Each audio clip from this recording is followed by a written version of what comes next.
Euzubillahimineşşeytanirracim. Bismillahirrahmanirrahim. Bağışlayan ve mehriban Allah'ın adıyla əziz və dəyərli izləyicilər, hər birinizi Qur'an-ı Kərimin surələrlə tanışlıq verilişində xoş gördük. Bugünkü mövzumuz Qur'an-ı Kərimin Həcc surəsidir. Keçən növbəti verilişlərimizdə Həcc surəsinin bir neçə ayəsi haqqında qısa məlumat verdik. Bugün isə yenidən Həcc surəsinin növbəti ayətləri haqqında qısa məlumat verəcəyim. Həcc surəsi Qur'an-ı Kərimin 22-ci surəsidir. 78 ayədən ibarətdir. Məkkə şəhərində bir hissəsi Məkkədə, bir hissəsi Mədinə şəhərində nazil olan surələrdəndir. Həcc surəsi qeyd etdiyimiz kimi Allah Taala'nın ən böyük ayinlərindən olan həcc mərasimi haqqında söhbətlər açılıb burada. Həcc evinin İbrahim Peyğəmbər əleyhissalam vasitəsilə təmir olunmasından Allah Taala İbrahim Peyğəmbərə əmr edir. Bu evi təmizlə, rükû edənlər üçün, səcdə edənlər üçün, Allaha ibadət, itaat edənlər üçün bu evin ətrafını və bu evi təmizlə, paçla. Bildiyimiz kimi həcc və bütün müsəlmanlara vacibi ayinlərindən biridir. Hər bir müsəlmana bacarığı olan, maddi və fiziki bacarığı olan hər bir müsəlmana ömründə bir dəfə vacibdir. Həcc ibadəti Allah Taala'nın insana vacib etdiyi ibadətlərin sırasında dayanır. Bilirik Firuəddin, yəni dinin budaqları, Firuəddin bəndlərindən biri də həcc ziyarətidir. Namaz, oruc, xumus, zəkat, həcc, cihad. Bilirik, bu da həcc də vacibi namaz kimi, oruc kimi, xumus kimi, zəkat kimi vacib olan əmrlərdən biridir. Lakin Allah Taala bu həcc ziyarətini imkanı olan və istər maddi, istər fiziki gücü olan şəxsə vacib buyurmuşdur və bu yalnız və yalnız ömürdə bir dəfə insan bu işi icra edərsə boynundan götürürlər. Lakin imkanı olduğu surətdə həcc ziyarətini etməyən insan haqqında hədislərdə kəskin şəkildə qınaqlar, tənqidlər gəlmişdir. Hətta qeyd olunur ki, hər kəsin imkanı olduğu surətdə həcci ziyarət etməzsə, qiyamət günü məhşərə xristiyan və yəhudi simasında gələr. Çünki həcc Allahın Qur'an-ı Kərimdə əmr etdiyi tapşırıqdır. Allah Taala Qur'an-ı Kərimdə buyurur: "Əzzin lin-nas və əzzin lin-nas lil-həcc." İnsanları həccə çağır. Allah Taala bu mübarək surələrdə həccin vacibliyi haqqında və həccin ayinləri haqqında xəbərdarlıq edir, bizlərə geniş şəkildə məlumat verir. Allah Taala İbrahim Peyğəmbərə həcc evini təmirini, həcc evini bilirik ki, ilk öncə Adəm Peyğəmbər cənnətdən çıxdıqdan sonra təbii ki, bu cənnətin həqiqi cənnət olması və yaxud da hər hansı bir dünyanın bir hissəsi olması haqqında müxtəlif fikirlər vardır. Lakin hər bir halda Adəm Peyğəmbər cənnətdən çıxdıqdan sonra Allah Taala müraciət edərək buyurdu: "Ya Rabbim, mələkləri sənin ərşinin kənarında ibadət edən gördüm və yer üzərində biz necə ibadət edək?" Allah Taala əmr etdi. Cəbrail əleyhissalam müəyyən bir yerə nişan vuracaq. Cəbrail əleyhissalam nişan vurduğu yerdə mənim evimi bina edəcəksən. Bir ki, həcc evini ilk bünövrəsini, təməlini ilk yaranmış bəşər Adəm Peyğəmbər əleyhissalam qoymuşdu. Allahın əmri Cəbrail əleyhissalamın göstərişi ilə. Və bu evi tikilməkdə məqsədi yer üzərində insanlar onun ətrafında birləşib, çiyin-çiyinə Allahı zikr edib, Allahın şəninə təriflər deyib, öz dinlərini gücləndirsinlər. Həm dinlərini orada həcc ibadətində Kəbə ətrafında fırlanan zaman ehram libasını geyib, özlərini qiyamət gününün məhşərində hiss etsinlər, dünyadan uzaqlaşsınlar, dünya malından uzaqlaşsınlar, özlərini təvazökarcasına, özlərini müticəsinə Allahın huzurunda hiss etsinlər. Bu, müsəlmanların bir yerə yığışması, hər hansı mühüm bir məsələlər ətrafında məşvərət, məsləhət etməsi üçün Allah Taala'nın qoyduğu qanunlardan, ibadətlərdən biridir. Necə xanım Fatimə Zəhra əleyhissalam buyurur, Allah Taala həcci dini möhkəmləndirmək, dini gücləndirmək üçün qərar vermişdir. Yəni burada həcc ziyarətində görürük, milyonlarla müsəlman bir yerə cəm olur, çiyin-çiyinə Allah qarşısında ibadət edir, Kəbə ətrafında fırlanaraq dualar, ibadətlər, itaətlər edir, Minada qurban kəsərək Allah yolunda öz mallarından ehsan edib və sanki öz nəfslərini Allah yolunda qurban kəsdiklərini təcəssüm etdirirlər.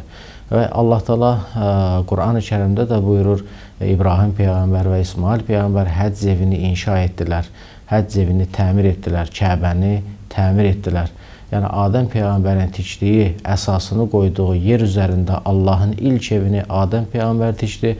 Sonra isə müəyyən zaman keçdikdən sonra tufan, sel, külək nəticəsində bu dağılıb yoxa çıxmışdı. Lakin İbrahim Peyğəmbərin zamanında Allah Taala İbrahim Peyğəmbərə və İsmail Peyğəmbərə əmr etdi, həmin o evi bərpa etdilər. İbrahim Peyğəmbər və İsmail Peyğəmbərin həcc mərasimində çoxlu zikirləri, onların xatirələri orada vardır. İbrahim Peyğəmbərin məqamı var orada. İsmail Peyğəmbər daş gətirərdi. İbrahim Peyğəmbər o daşın üzərində, o daşlarla Kəbə evini təmir edib, bina edərdi və bunu tikdikdən sonra dedilər, ya Rabbim, bunu bizdən qəbul et. Və burada Səfa və Mərvə arasında səy etmə ayinləri vardı. Allah Taala burada Hacər əleyhissalamın körpə övladı üçün Səfa dağından Mərvə dağı arasına gedib su axtardığını bizlərə xatırladır. Və bu müsəlmanlar da bugün bütün müsəlmanlar Səfa və Mərvə arasında səy edərək Hacər əleyhissalamın xatirəsini yad edirlər. Necə bir ana öz övladını Allahın əmrinə təslim olaraq quru, heç bir ot ələf olmayan, su olmayan, heç bir insan olmayan bir yerdə tərk olunmasına razı oldu.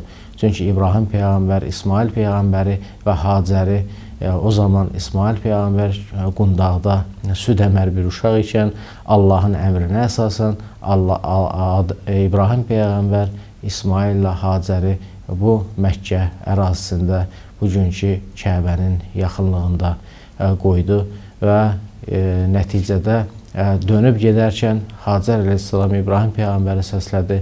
Ey Allahın Peyğəmbəri, bizi burada yalnız mı qoyursan? Və bu Allahın əmridirmi? İbrahim Peyğəmbər buyurdu, bəli, bu mənə Rəbbimin əmridir. O zaman Hacər əleyhissalam buyurdu, Rəbbimin əmridirsə Rəbbim bizi zayi etməz.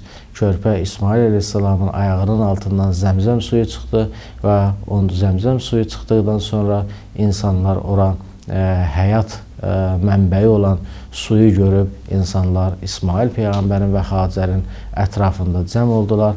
Orada həyat başladı. Və İbrahim Peyğəmbər, İsmail Peyğəmbər müəyyən yaşına çatdıqdan sonra, gənclik yaşına çatdıqdan sonra atası İbrahim Peyğəmbərlə həmən Kəbə evini Zəmzəm quyusu yaxınlığında Kəbə evini inşa etməyə, yəni təmir etməyə başladılar. Görün, bu hadisələr çox əzəmətli hadisələrdir və o həcc evinə gedən insanlar bütün bunların hamısını bu xatirələri yaşayır. Allahın əzəmətli Peyğəmbəri, ulul əzm Peyğəmbərlərdən olan İbrahim Peyğəmbərin xatirələrini, İsmail Peyğəmbərin xatirələrini, Hacərin xatirələrini yaşayır. Çünki bunlar öz nəfslərini, öz cisimlərini, bütün varlıqlarını Allaha fəda edən şəxslər idi. İbrahim Peyğəmbər bütün imtahanlardan, bəlalardan keçən bir Peyğəmbər idi ki, Allah Taala onu səni imtihan etdi və sən bütün imtahanlardan uzaq çıxdın, ey İbrahim deyə müraciət etdiyi bir Peyğəmbərdir. İbrahim Peyğəmbər öz oğlunu qurban kəsməyə hazır olan bir Peyğəmbər idi. Allahın bir əmri ilə gözünü qırpmadan öz övladını, canından çox sevdiyi övladını Mina dağına aparıb orada Allah yolunda qurban kəsməyə hazır olduğunu göstərdi və Allah Taala da onu mükafatlandıraraq səmadan bir qoç endirdi ki, bu qoçu İsmail Peyğəmbərin əvəzinə sənə bəxş etdim. İbrahim Peyğəmbər İsmail Peyğəmbərin əvəzinə o qoçu qurban kəsdi və bugünkü günümüzə qədər Bu ibadət müsəlmanlar arasında ən əzəmətli ibadətlərdən sayılır ki, ilk damcı qanı yerə düşən zaman insanın günahları əfv olunur. Allah Teala bu mübarək surə, Həcc surəsində həcc ayinləri, qurban kəsilməsi, həcc evinin, Allahın evinin ziyarət olunması və orada təvaf olunması, saçın kəsilməsi və Mina dağına gedib qurban kəsilməsi, o kəsilən heyvanlardan insanın özünün yeməsi və ehtiyaclı şəxslərə paylaması haqqında geniş şəkildə söhbət açmışdır və o kəsilən heyvanların insanın ixtiyarına verildiyini, yəni Allah bir daha öz nimətlərini insana xatırladır ki, o heyvanları həm üzərinə minib ondan istifadə edirsiniz, həm onu Allah yolunda qurban kəsib savab qazanırsınız, onunla digərlərinin qəlbini də sevindirirsiniz. Görür, bu mübarək ayədə Həcc surəsində Allah Teala çoxlu ayətlər nazil edib həccin məsələlərini ətraflı şəkildə izah etmişdir. Bu mübarək ayənin 16-cı ayəsində Allah Teala buyurur: "Və kəzəlikə ənzəlnəhu ayətin bəyyinət və annallaha yəhdi mən yurid." Beləliklə Allah Teala açıq, aydın dəlilləri olan ayətlər nazil etmişdir. Yəni Allah Teala Qur'an-ı-Kərimin ayətlərin açıq, aşkar insanları hidayət etmək üçün nazil etmişdir və bu kitab Allahın insanlara doğru yolu göstərən hidayət mənbəyi olan səmadan yerə uzanan Allahın bir ipi olduğunu qeyd edir. Bu mübarək Qur'an-ı-Kərim əgər insanın həyatının bir dostu, bir insan həyatının bir hissəsi olarsa, insan hidayət olar, insan Allahı yad edər, Allahı xatırlayar, Allahın əmr etdiyi kimi yaşayar, Allahın əmr etdiyi kimi ölər və insan necə ölərsə elə də dirilər. Həzrət Peyğəmbərimiz buyurur, Qur'an-ı-Kərim ölmüş cəsədlərə, ölmüş ruhlara, ölmüş nəfslərə həyat verən bir kitabdır və bu kitabı tərk edən insan kör insana bənzəyir. Qiyamət günü də bir neçə şey şikayət edəcək Allaha. Onlardan da biri Qur'an-ı-Kərimdir ki, Ya Rabbim, məndən uzaq qaldılar, məni oxumadılar, məndən istifadə etmədilər. Odur ki, Allahın bizlərə açıq, aydın dəlillərlə nazil etdiyi bu kitabı oxuyaq, onun ayətlərini düşünək. Hər bir ayəsi Allah Teala'nın bir möcüzəsi, bir nişanəsidir. Çünki bu Allahın kəlamıdır. Allah kəlamı hikmətlə doludur. Və Allah istədiyi şəxsi hidayət edər. Yəni Allah heç bir işi hikmətsiz görməz.